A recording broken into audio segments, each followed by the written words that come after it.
Kajing keren lengkon ha kakden pareng short speech banang keren pareng wait kane kajing hikai.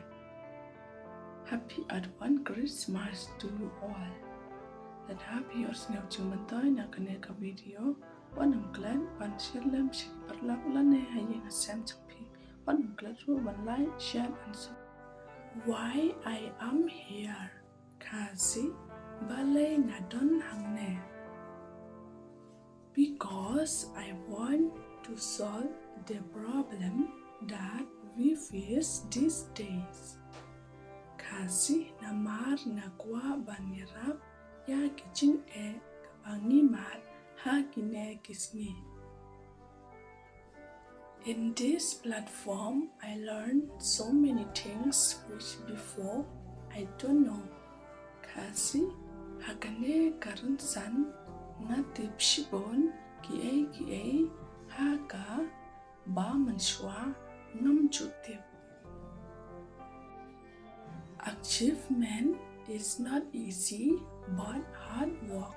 Kasi kajin job kamlong kabaso hanre kajin tray shitang. Opportunities don't happen, you create them. Kasi kagabuk sel kam wanja pishna yakar. Without failure, there is no achievement.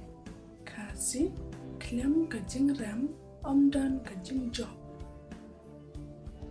I feel like I'm waiting for some things that is not going to happen. Kasi ngas ngeo banga ap yaga kababum la bancha. When trust is broken, sorry means nothing. Kasi haba kajing shanya kalapoy ha kajing pan map kamot kamlong When you lost my trust, you also lost me. Kasi haba pido ya kajing shanya nanga pido ro yanga. Good things takes time. Kasi ki baba kajing kwal. He knows the way because he is the way. Kasi kutip ya kalenti namar ulok kalenti. The best preparation for tomorrow is doing your best today.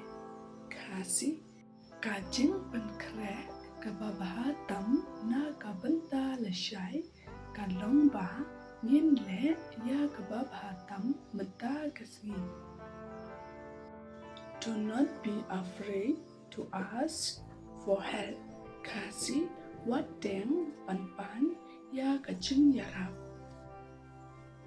The world needs different kinds of minds to work together.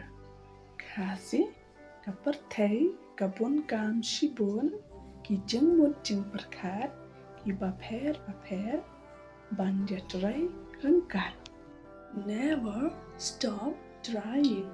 Kasi wat sange ban persyap. Never stop believing. Kasi wat sange ban Your day will come. Kasi kasni jongping kan spoil. Never regret a day in your life. Kasi wan babe ya kisni ha kajing in jongping. Good days give you happiness. Kasi kisni ki babha ki ay yapi kajing kemen.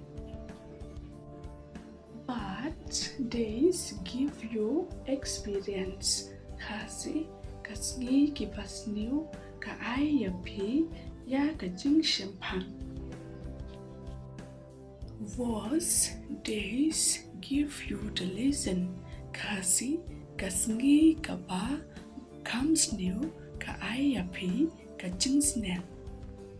Best days give you memories. Kasi kasngi kababha ka ayapi ka jingsa kengau. Thank you for watching.